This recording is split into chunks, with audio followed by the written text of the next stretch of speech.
Ahoj, tady Marek. Zítra bude challenge s citronem. Tak pojďte. Budu 10 slov dělat, 10. Marek začni, řekni jaké slovo. Skočil jsi někdy z domu? Ne. Marek. Ne?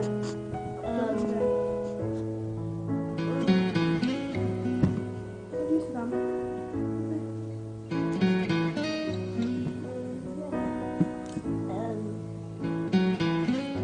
Měli jste víc jak 3krát brýle? Jo.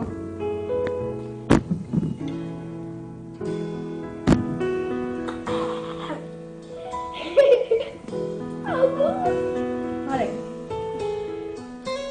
Prosím, mám tu někdy na hatou? Viděl? Jo.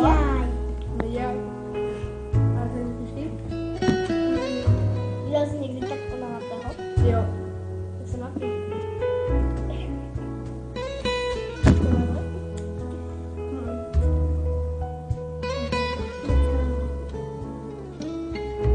To kolik jsou, ne?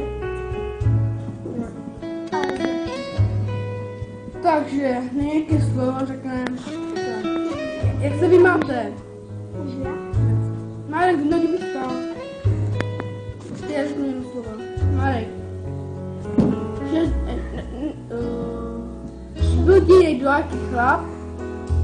Co? Byl ti někdo jaký kamoš? Jo.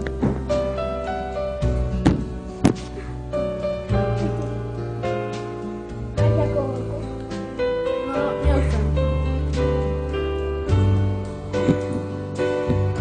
Měl si patandy a mám si patantama.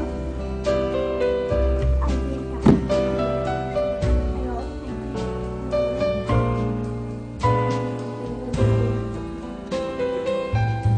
Držel jsi někdy nějakou pistoli?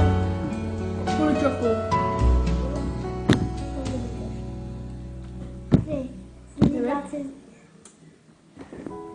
Líbal se s nimi s holkou.